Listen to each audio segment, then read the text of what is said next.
car camping basics, and many more. So we're looking forward to uh, presenting with you throughout this year. Um, this month's trail talk is snowshoeing 101, and I understand that we may be getting a little bit of snow up in the hills in the next few days. And it's presented by our own Carla Kellums. Carla's been a Sierra Club outings leader for 7 years, and she works as the director of outreach for the San Bernardino Mountains Land Trust. Carla lives in Green Valley Lake with her husband Kevin and their son Koa. And she's an avid and experienced hiker, and I know this for a fact. She helped train me a couple of years ago. Uh, Experienced hiker, snowshoer, camper, backpacker, and helps to lead, along with John and Ralph Salisbury, the chapter's annual leadership training course. So, Carla, thank you very much for presenting some basic skills on snowshoeing. So, take it away, Yeah, Carla. thank you, Julianne. I'm really excited to be here. I just want to say Happy New Year to everybody. Looking forward to this year, looking forward to the snow that is coming. For the next 2 weeks up here in the San Bernardino Mountains, we will be having snow off and on. So we should be getting, hopefully, some good snowshoeing weather. So I do want to let you know that all the pictures of people snowshoeing in my slideshow are actual snowshoes that either myself or my fellow outings leader, Sandy Ellis, who is our snowshoe guru up here, um, have led for the Sierra Club. So I'm gonna see here. So today, this is an intro to snowshoeing. This is for people who are new to snowshoeing. Maybe you've gone once or twice, or maybe not at all. Some of you may have equipment for snowshoeing, some may not. So we're definitely going to be talking about equipment.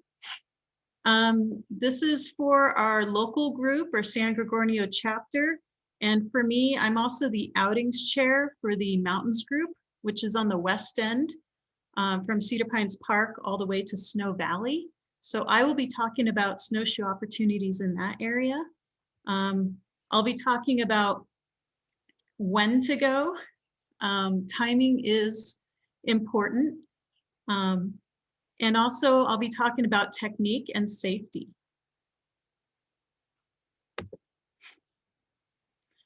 So the first thing is equipment. You always want, no matter what you're doing outdoors, if you're hiking, if you're backpacking, snowshoeing, cross-country skiing, you always want to have your 10 essentials. For those of you who are not familiar with the 10 essentials, you want some sort of navigation like a map, compass, or GPS device is recommended. Also for people who are going out in the snow for cross-country skiing, snowshoeing, for people going on backpacking trips out in the backcountry, it's always nice to have a personal location beacon, especially in snowy conditions where there is areas of avalanche. We don't have that concern up here, but in other areas there could be that concern. And definitely want to go with a headlamp and extra batteries, sun protection, sunglasses, protective clothing like hats and sunscreen, first aid kit, very basic first aid kit, it's very important. A knife or a multi-tool, fire, something that you can create fire with like matches or a lighter, and you put it in a dry pouch or some kind of container that it will not get wet if exposed to the elements. Shelter, I always have a large garbage bag with me. If I'm not out there cleaning up garbage, I know I can use it in an emergency. You always want extra food, extra water, and extra clothes. And here I did mention, again, clothing. Clothing is a little different whether you're going out hiking in the summer versus snowshoeing in the winter. It's all about layers. Having a base layer, mid layer, and outer layer is very important. Socks. You definitely want to have socks that are going to wick, like a wool sock.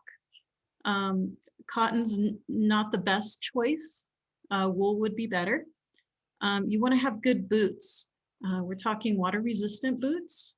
When you're on your snowshoe, the focus is that you will be walking on top of the snow so that your boot will not get wet. It's not always the case, so you definitely want to be prepared with some sort of boot that's water resistant. Gloves, hats, gaiters. Gaiters are what goes over your calf area, and it helps just keep snow out of from getting up underneath the cuff of your pants. Poles, and a lot of people have trekking poles. A lot of those trekking poles come with baskets. As you can see, like a ski pole, the baskets are really important because they keep the pole floating on top of the snow and it doesn't dig down depending on the depth of the snow. Of course, I mentioned here, besides boots, it's always important to have some sort of boot traction because you may not always be in your snowshoe. There may be areas if you're near your car where there's a lot of ice. You don't want to slip. So it's good to have some sort of boot traction like a yak track or micro spikes, especially if you're going to and from a staging area for snowshoeing. And of course, snowshoes. We're going to go a little bit more into depth about snowshoes here in a minute. And then I did mention the poles. You want to make sure you have those baskets. At this time, is there any questions on equipment before I go dig into depth about snowshoes? Can you talk a little bit more about whether regular hiking boots can work or can be made to work? If somebody doesn't want to spend money on snowproof boots, how do you make your hiking boots work? Yeah, no, that's a great thing. And you know, some people will put an extra layer of protection like a Scotch guard on their heavy duty hiking boots to help make them a little more water resistant. That's what I use. I use water resistant hiking boots because ideally, while you're snowshoeing, the snowshoes are supposed to keep you floating on top of the snow. So the whole goal is to keep your shoes and your gaiters from getting impacted with snow. So that's what I use. I use a heavy duty hiking boot that's water resistant. Good question. Okay, I'm going to dig more into snowshoes. Now, snowshoes, it's important to have the right size of snowshoe. The size is based on your weight. So I have a basic chart here. If you're, between 80 and 160 pounds, a 20 to 22 inch snowshoe will work for you. I personally like a little bit bigger snowshoe. I usually go with anywhere from a 26 to 28 snowshoe. It's all dependent on your weight. It's really important to get the right size of snowshoe. If your snowshoe is too small, you're going to sink further into the snow and you're going to get more snow caked on top of your boot and up underneath the cuff of your pants, which you don't want. So it's important to make sure that you have the right size of snowshoe so that you can float on top of the snow is the goal. Now, there's no guarantee that even if you have the proper snowshoe that you won't get snow onto your boots or your gaiters or up underneath the cuff of your pants. It just happens. But it will, the right size of snowshoe will help prevent that so it's not happening all the time. So the most common types of snowshoes out there are the MSRs, which are very highly rated, the Tubs, and the Atlas snowshoes. So any questions on snowshoes? Can you tell us from the illustration here, which ones are the MSRs and which ones are the Tubs? Like the one on the left there? Yeah, this is unfortunately, this is just a generic picture of snowshoes. I Okay. actually don't know the brands on these. I think they're Yeah. all one brand. Okay. And I don't know if they're Tubs or Atlases. but they're not, they're just an example of what snowshoes look like nowadays. We don't have those old, wicker style snowshoes made out of wood and wicker or leather anymore. We have kind of fancy looking devices nowadays. Carla, can we rent snowshoes at REI or up at the across from Snow Valley? Yeah, that's a really good question. And I'm definitely going to get into that when I start talking about Rim Nordic.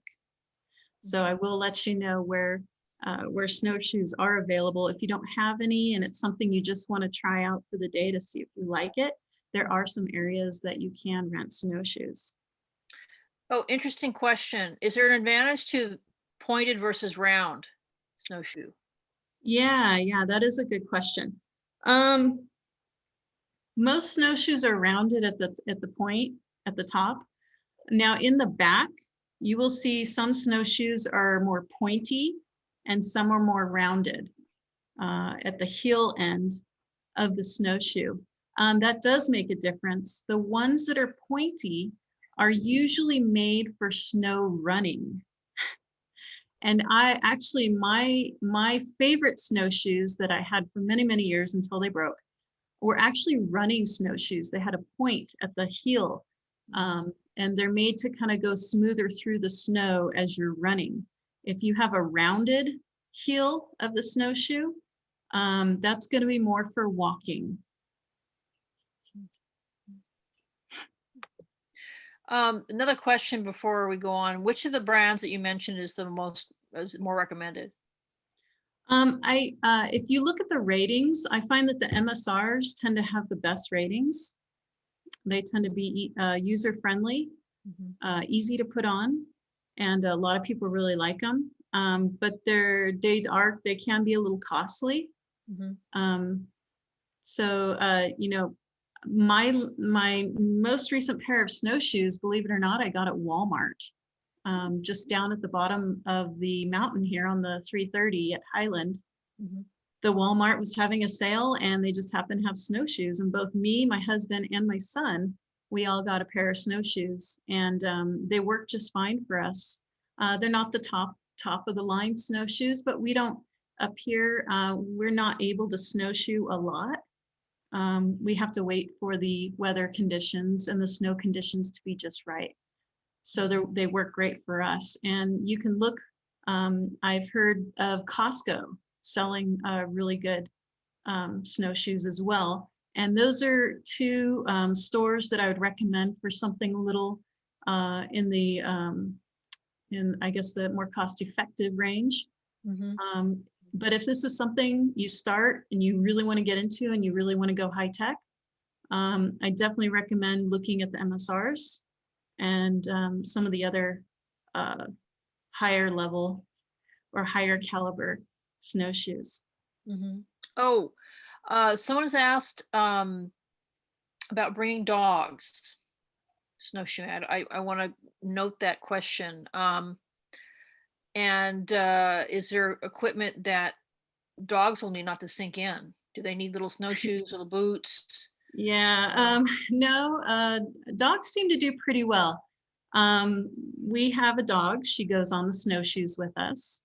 Uh, Dogs do fine if you're not going to be out for hours and hours, a couple hours on a easy snowshoe is fine for a dog, and their paws. If you're going to be out any longer, they do make these little booties that protect the dog's pads and feet, that I would definitely recommend if you plan on going out like on an all day excursion. Most of my excursions are only a couple of hours.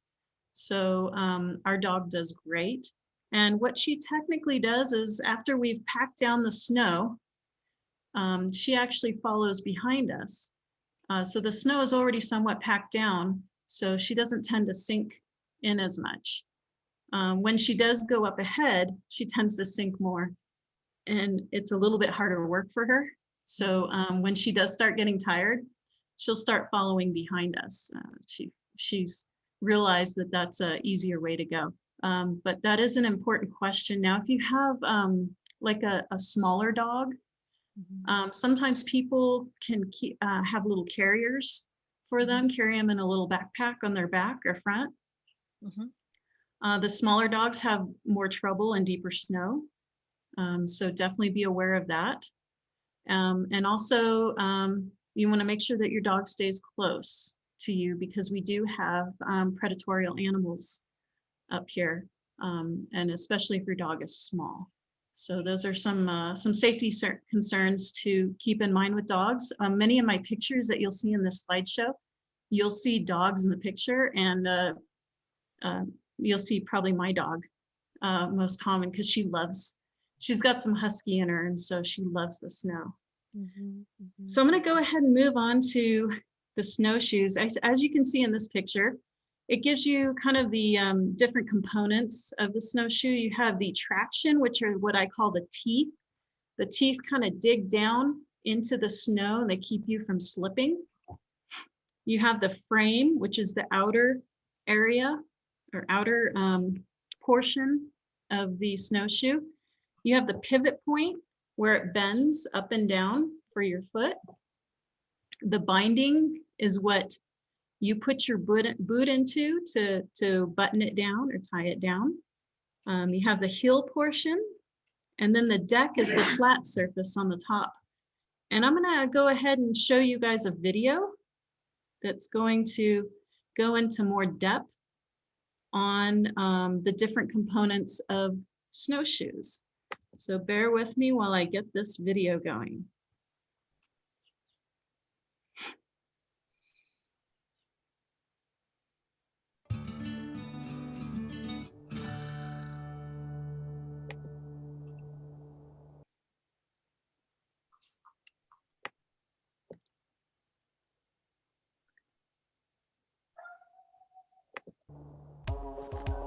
There are lots of wonderful wintertime sports to get us out in the snow.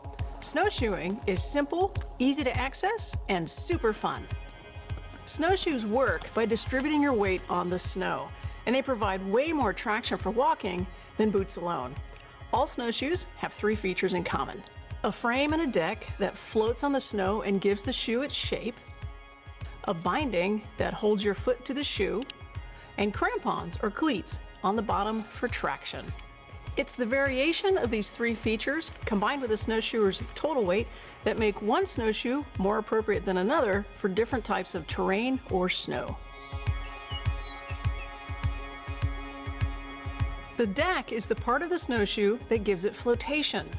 Decks with a larger area have more flotation and therefore stay on top of the snow better than smaller decks, especially in loose, powdery conditions.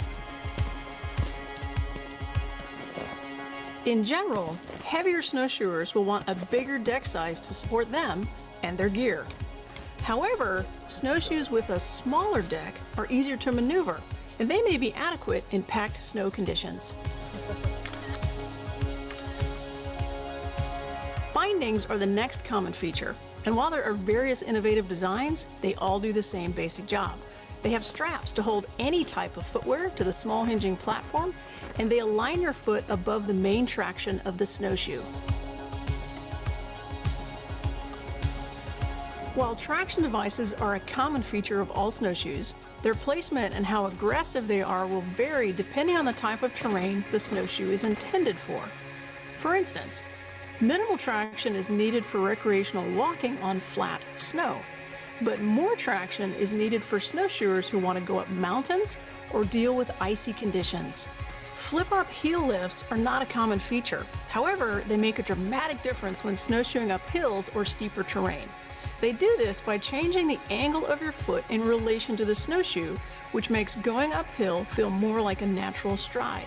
They reduce calf fatigue and increase traction by keeping your weight more evenly distributed across the snowshoe. Keep in mind that snowshoes come in unisex, men's, and women's versions. The women's specific models are narrower in width, and they can accommodate a smaller shoe size. To get the right snowshoe for you, to ask more questions, or to rent before you buy, check in with the experts at your local REI.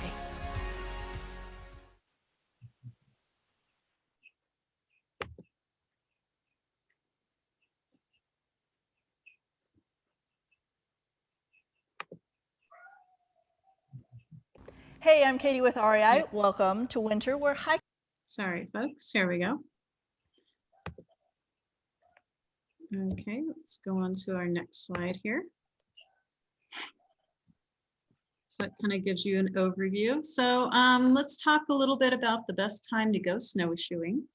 Up here in our local mountains, the San Bernardino Mountains, we do have unique weather patterns.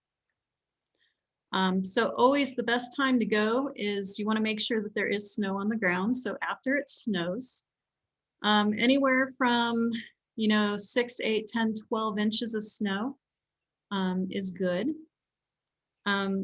We do have up here in the mountains, it is a destination for people to come up here and play in the snow. So we do have our unique challenges of traffic and Big Bear being a destination. So the areas I'm going to tell you about are areas that will not be as affected by the traffic and by they're not really destinations. With that said, it's always best to avoid holiday weekends. So if you go a non-holiday week is probably your best bet. When you do go snowshoeing, the best time of day to go is midday between 10 and 2 p.m. And always when you're traveling in the mountains, you need to carry chains. And it's even recommended that you have 4-wheel drive because there could be areas where there's ice or still a little snow on the ground. You don't want to go right after snow. You want to wait at least a day so that all the roads can be at least plowed. So it's a little safer to drive up here.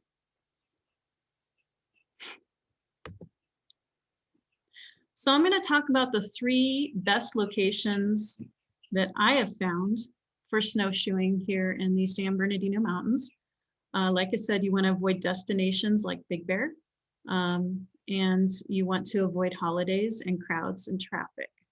So for those of you who are just starting out, you have very little equipment. Maybe you have some ski gear that you're going to wear. Maybe you have some ski poles, but you don't have snowshoes yet. I recommend going to Rim Nordic. And you can see here is the website to Rim Nordic. And now the only thing about Rim Nordic is they are only open. They are only open when we do have a lot of snow, but they do rent snowshoes and they have groomed trails for snowshoeing. So it's a great opportunity to see if this is something that you would like. Now, somebody had mentioned something about another place to rent snowshoes. Let's say you're not going to go to Rim Nordic, maybe it's not open, but you still want to just rent snowshoes to check them out. Go ahead and call your local or an REI near you to see if they rent snowshoes. As far as I know, REI is the only other entity that I've seen rent snowshoes besides Rim Nordic. There is a cost to using Rim Nordic because they do have parking areas, they do have groomed trails, they rent their shoes, but the cost is not bad. It's not like going to a ski resort. It's going to be a lot more inexpensive. If Rim Nordic is not open, or you already have your own snowshoes and you're ready to go check out somewhere where there's not going to be a lot of traffic, where there's not going to be a lot of snow players, and the road conditions hopefully will be good because you're going to be traveling on a paved road that's been plowed. I recommend going to Green Valley Lake Campground. And there's a website there you can go ahead and write down. And that gives you information on where Green Valley Lake Campground, just a quick overview. Green Valley Lake Campground is at the end of Green Valley Lake Road. And there is a turnaround where the snowplow turns around, so he makes a nice big area for parking. And that's where myself and Sandy Ellis lead majority of our snowshoes is at the Green Valley Lake Campground. What's nice about the campground is there is a road that is gated off, that they do not plow. It is paved.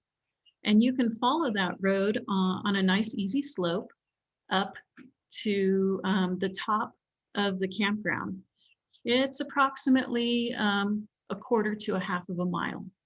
And it's a really nice, wide trail that's easy to navigate and easy to see. So that's another area I recommend. Also, there's another area, if there's not a lot of snow players, not a lot of traffic on Highway 18, there's another road called Keller Peak Road, and it's just past the elementary school up here called Charles Hoffman Elementary. You can usually park just on the outside of the road. There is a small parking area.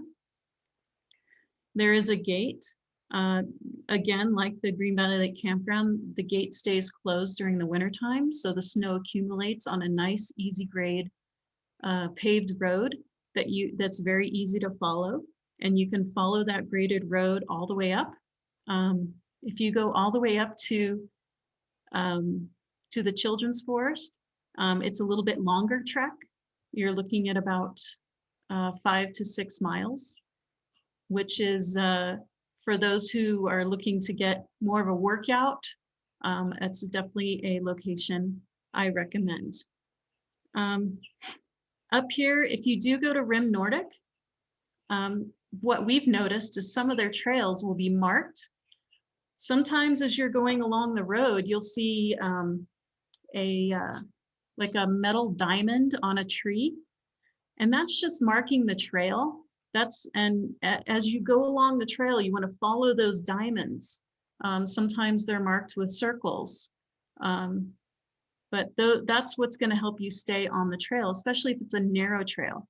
Now, the Green Valley Lake Campground and Keller Peak Road are very wide trails because they are roads, so they're very easy to follow, and you do not need markers for those. Any questions on where to go or when to go?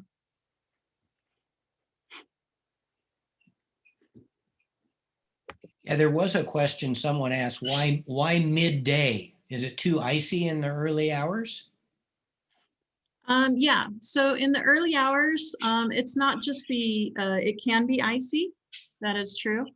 But also, it's also colder in the morning. I recommend waiting till a little bit later in the morning when the sun has come out and the weather's a little bit nicer. Yeah, it could be icy. It's also, you know, if you're coming up super early in the morning, the roads also, when you're coming up, could be super icy. So that's just my recommendation. But it all depends on weather, and it all depends on road conditions. There's another question for you, Carla. Are there any COVID restrictions while snowshoeing? I think just the universal precautions that everybody's taking. You know, it's best, of course, to go with your family members that you live in a household with. If you are going with others outside of your household, of course, you want to maintain a 6-foot distance. You know, wear your mask. For those that want to feel a little bit more comfortable, keep your distance, wear your mask. And if you are, you know, driving up in a group, it's you know, recommended that you wear a mask. Those are universal precautions that everybody is taking nowadays. Good questions, guys. Okay, so we're gonna go. Yeah, go ahead. Sorry. Any recommendation about going up the Palm Springs tram to Mountain Station, Mount San Jacinto, snowshoeing up there once I don't know if the tram's open during COVID, but any recommendations up there? Well, it's my understanding that the last I heard, the tram is not running right now. But that is definitely a question to ask somebody who's a little more familiar with that area. I've actually never been snowshoeing up there before. So I don't know. According to my husband, who has snowshoed up there, he says it's great for snowshoeing. Definitely recommend to take the standard precautions and make sure you have your 10 essentials and all that kind of stuff. And yeah, you are starting at higher elevation there. The locations that I recommended all start around 6,000 to 7,000 foot elevation. Up there, you start at 8,000 elevation. So just keep that in mind. If you're not used to the elevation, you could feel a little more winded as you're going. So definitely keep that in mind. But I don't have, like I said, I've not snowshoed in that area. So I definitely recommend talking to somebody who has. So I'm going to go into techniques, and also I'm going to talk about some hazards that you'll encounter, that you could potentially encounter with snowshoeing. Remember, you always want to check your weather. It's never good to snowshoe in a blizzard. Not recommended at all. Wait until after the snow. Wait until the roads are cleared by the snowplows, and then do your snowshoeing. We're going to talk about tree wells, creeks, and other obstacles that could be hazards during snowshoeing. So I'm going to have you guys watch this video, which mentions all those things, and it gives a good overview of basic hazards you may encounter.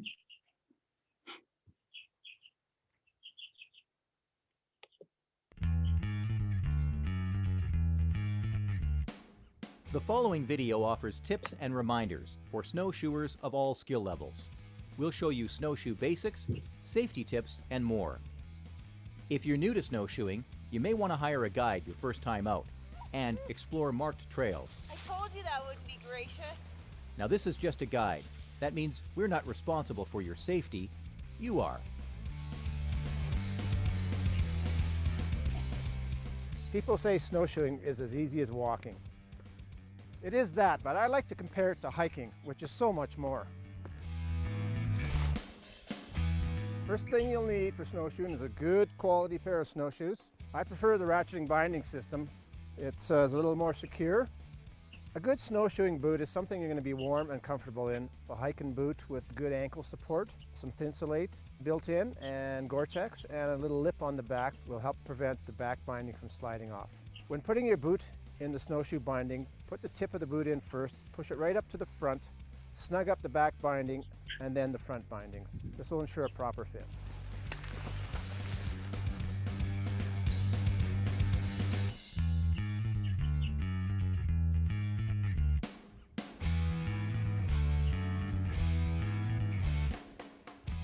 Before heading out on any snowshoe trip, do your research, and that includes checking the weather forecast for the day. Plan your route, let someone know where you're going and when you expect to be back. Bring basic safety gear. Think first aid, warmth, food, water, and staying dry. No one plans to get lost or injured. Be prepared for everything and you'll return home safely. And remember, bring one or all of the following: GPS, map, compass, cell phone, and know how to use them. Okay, let's have some fun now. In this next segment, we're going to learn techniques for uphill, downhill, log crossing, and creek crossing. Follow me. Snowshoeing downhill in powder is a little more advanced, but if you're going to do it, here's what you need to know. Keep your body upright. Knees can be slightly bent, but think of riding an escalator. Lift your feet, pump your knees, make sure your snowshoe doesn't flip out, which could hurt your shin. Use your poles for balance and timing.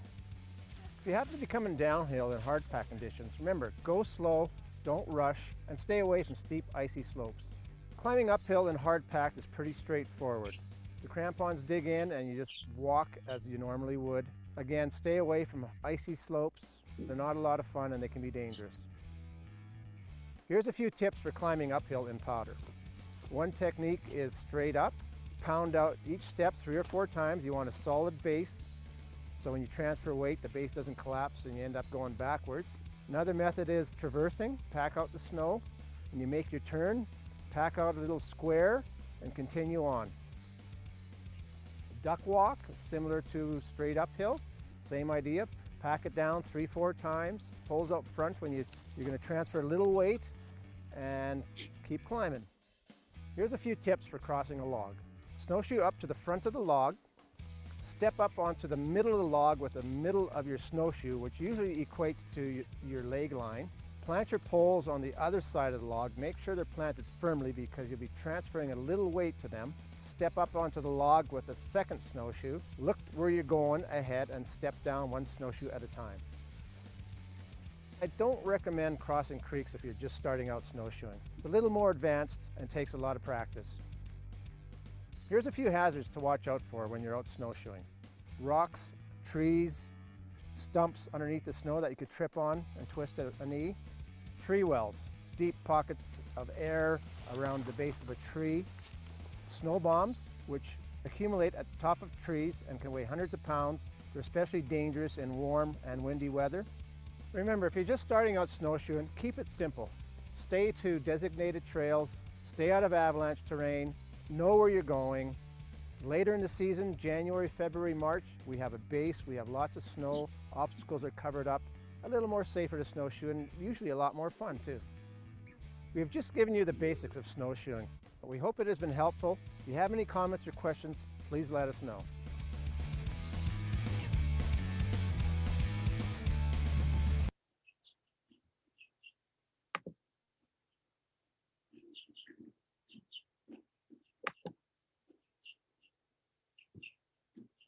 Okay, so just important to reiterate, watch out for tree wells, creeks, and obstacles. If you're staying on the paved road, like the places that I recommend, you won't most likely encounter those unless there was a tree that fell over the road or whatnot during the winter time. That would be the only concern. Any questions on hazards?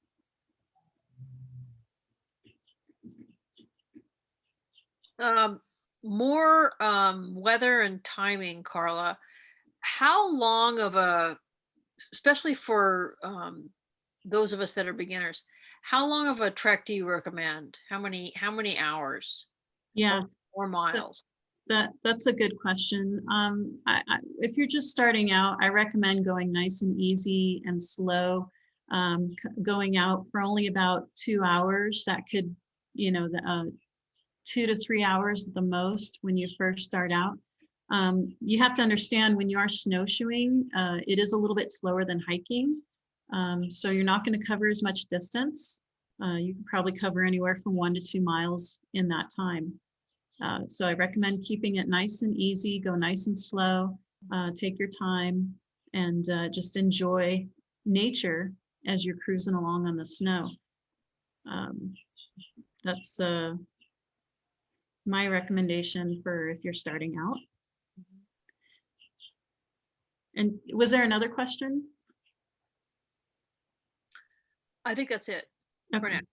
Did I answer that okay? Yeah, Okay. absolutely. Okay, and I have one more video on technique, and just if you guys look at the picture there, you'll see there are dogs. We do take dogs on our snowshoes. The dog in front is my dog, and they love it. Like I said, we are not out for more than 2 to 3 hours. We're usually snowshoeing anywhere from 1 to no more than 3 miles at a time when we're out. So that, and the weather, as you can see in this picture, the weather was very nice. So just to keep that in consideration when you do have pets on the trail. So I'm going to go ahead and click. Now this, I believe this YouTube that I'm showing you is actually a aerial, what do you call it? What do you call it? Drone. It's a drone footage of our group. I believe Sandy was leading at the time. Our group doing a snowshoe. And I want you guys to look and see how people are walking in their snowshoes. Now, snowshoeing is like hiking, but it's a little different. You have a wider platform on your foot, so you're going to see that people look like they're walking a little more bow-legged. And, I always tell my son, when he's out snowshoeing, walk like Bigfoot. So it actually looks like these folks are walking like that famous video that you've seen of Bigfoot walking. Your stride is going to be different. in snowshoes, and it's going to feel more awkward. It's not going to feel like hiking.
Okay, and as you noticed, the way people were walking, because you're actually, the drone is actually looking straight down on them.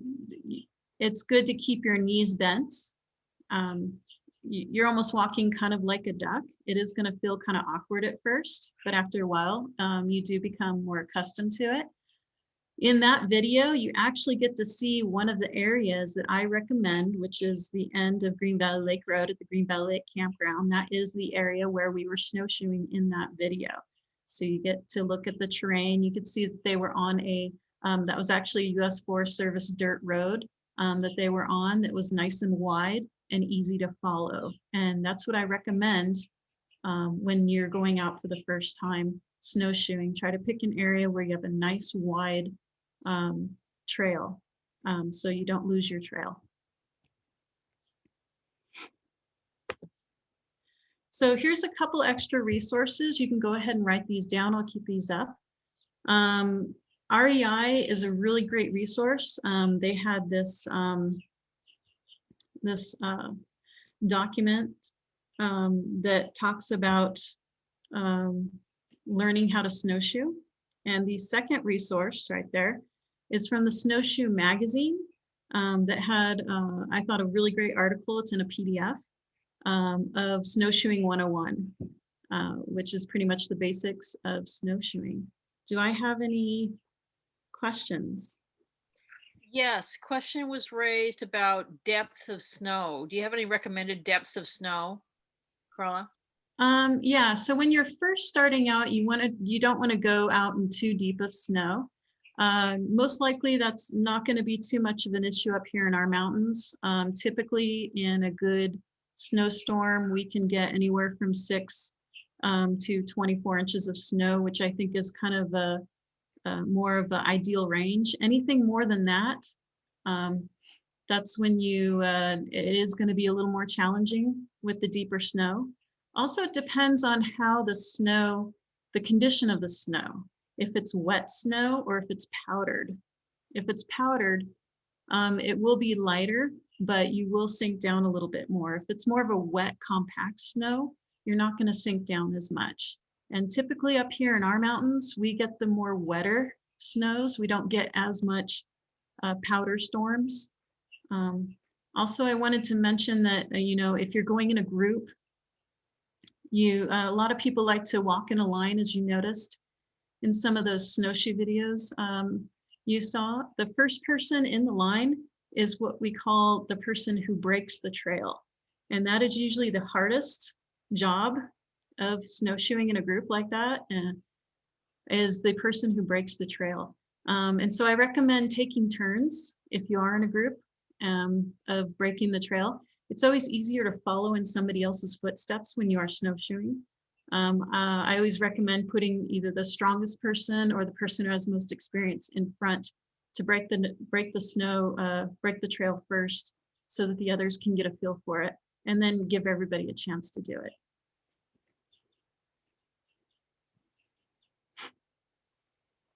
So are there any more questions? So do you think there'll be good snowshoeing weather in the next 2 weeks? You know, I sure hope so. We never really know. So I always recommend watching the weather channels. If you want to know what the snow conditions are like up here, you can always call the ski resorts. The best one for the areas that I mentioned.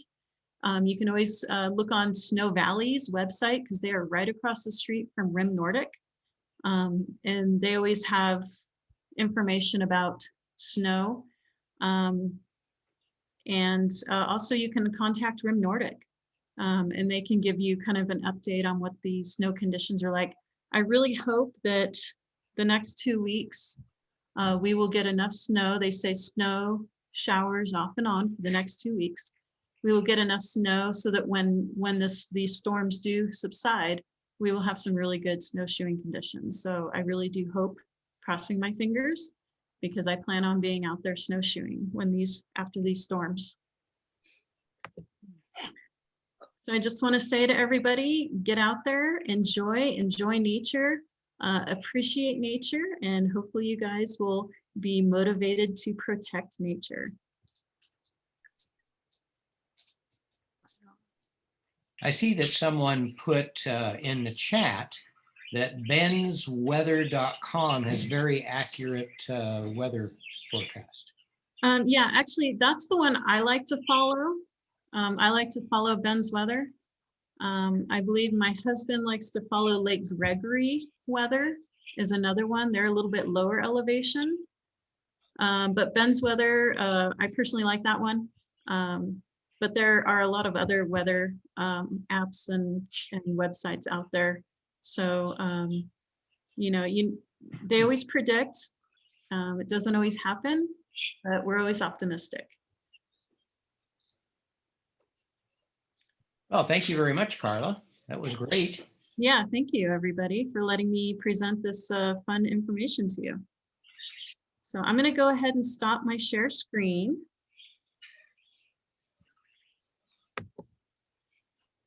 Carla, I think we had a couple of extra questions. Sure. Easy trails in Big Bear, if somebody did want to go to kind of a destination area, maybe midweek, can you tell us about any trails in Big Bear that might be easy? Maybe the North Shore Trail when it's snowy, or Cougar Crest, or Yeah, that is a really good question, because I have not, just because I guess because of the crowds up in Big Bear, because it is a destination, we always try to avoid it. But my husband might know a little bit more. He's a little more familiar with Big Bear. Do you have any recommendations for snowshoeing in Big Bear?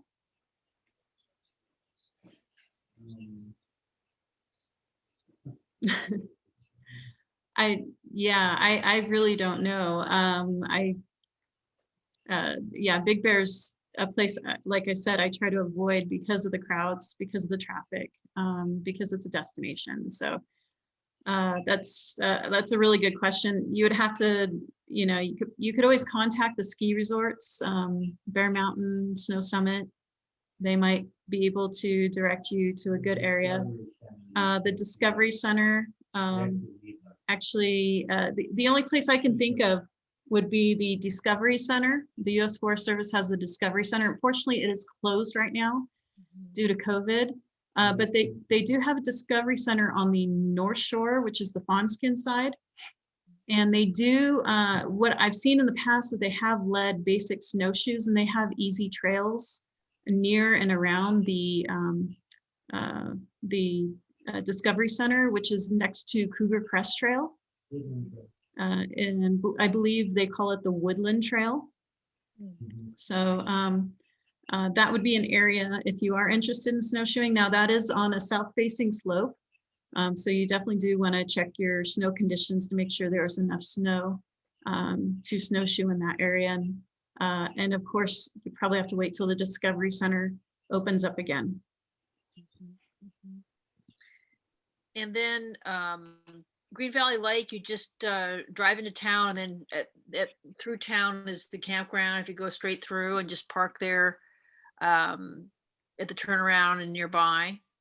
Yeah, so the Green Valley Lake Campground is at the very dead end of Green Valley Lake Road. You just turn off of Highway 18, you turn onto Green Valley Lake Road, and you follow Green Valley Lake Road all the way to the end. And you park. It's a big turnaround. Usually the plows will clear that area really nice, so you can park next in that area. And then, yeah, that's the area that we do like 90% of our snowshoes, because it is just a pristine area. Not as many people, you don't have as many snow players. You don't have traffic on Green Valley Lake Road. Maybe on Highway 18 you will, but on Green Valley Lake Road. The only thing to be concerned about when you do come, because we are a little higher elevation, we're at 7,000, is just make sure that the roads are clear. You can always check Caltrans for road conditions.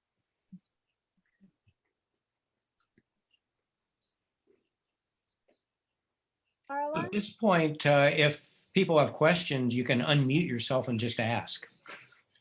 Okay, Carla, Yes. this is Ellen, and I'm chairwoman of over here in Big Bear. Uh-huh. There is a more level, I don't know how much snow's out there right now, but the Baldwin Lake Trail, which is out farther, it's a little flatter for those Okay. that are beginners. I don't know if your husband's hiked it or not. That might be more advantageous because there's fewer tourists. Yes, actually, we've been out hiking in that area, and I agree with you. It is further down. Is that Highway I think it's 18. Highway 18? Yeah, I think it's 18 out there. Yeah. Yeah, so it is further down Highway 18 from the Discovery Center. So you keep driving on Highway 18. It is like the Baldwin ecological area. Right. Exactly. Yeah, and you're right. That would be. I've never snowshoed out there, but I think I definitely agree with you. That would be a good area. They've got nice wide trails out there.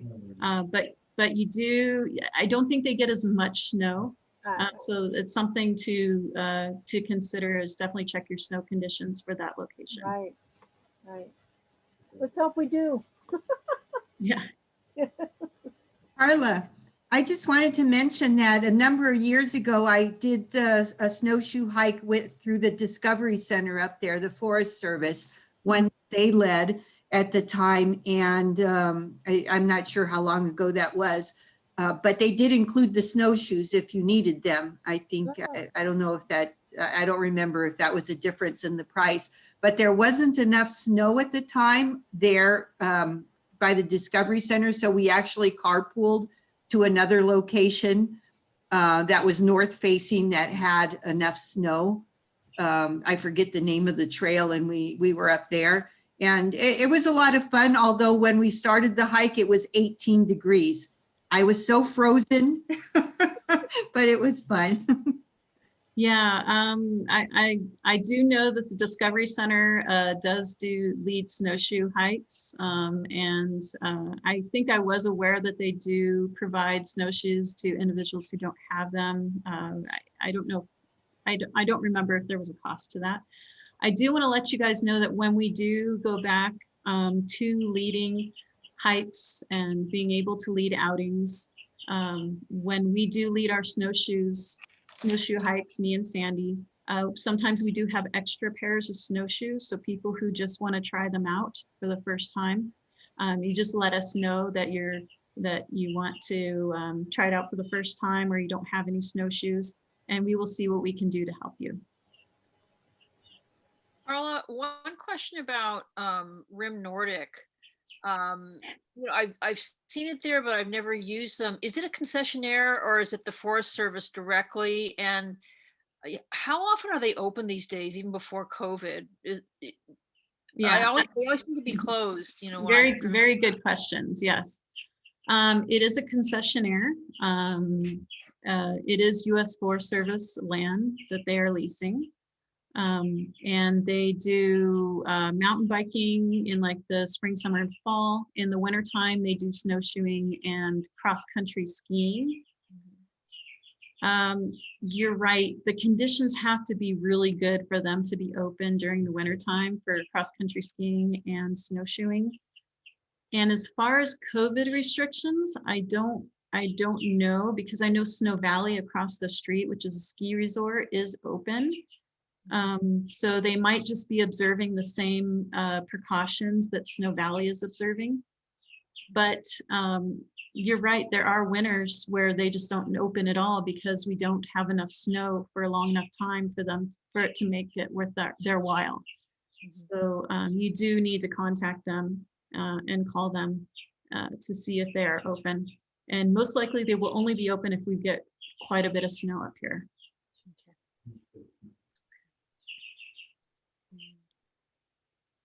This isn't a question. I just wanted to ask, well, I'll introduce myself. My name is Dania. I'm the digital and social media assistant for the San Gorgonio chapter. So I run like the chapter social media.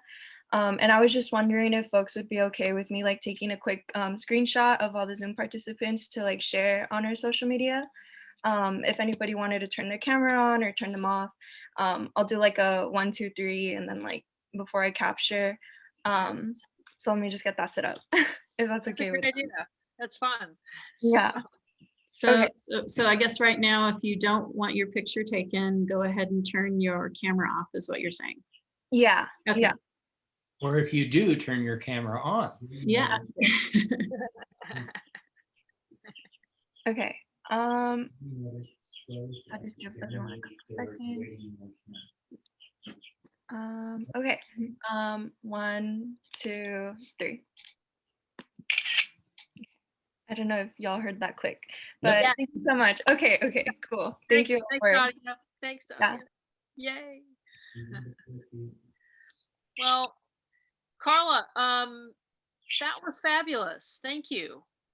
Yeah, thank you everybody for coming and participating. And I hope that this motivates you to get out into our great outdoors and enjoy nature and appreciate nature. Thank you, Carla, very much. Yeah, you're welcome. Thank you. And next month, we have as a topic, Okay. desert. Okay. What's the exact topic? Desert hiking essentials. Yeah, desert hiking essentials. Sounds good, John. I'm ready. Yeah.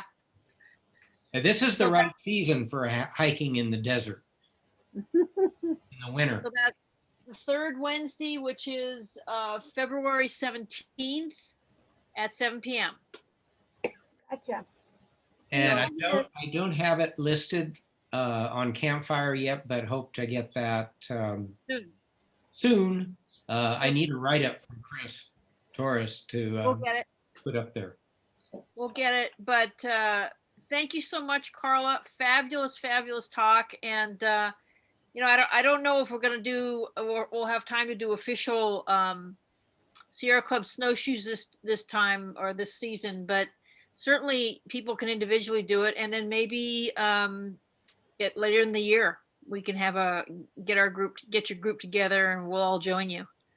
Well, we are very optimistic, but also very cautious. So we definitely want to be safe out there. And I want to encourage all of you, if you do get out there into nature, please be cautious and be safe and take the proper precautions to keep yourself and your family and your friends safe as well.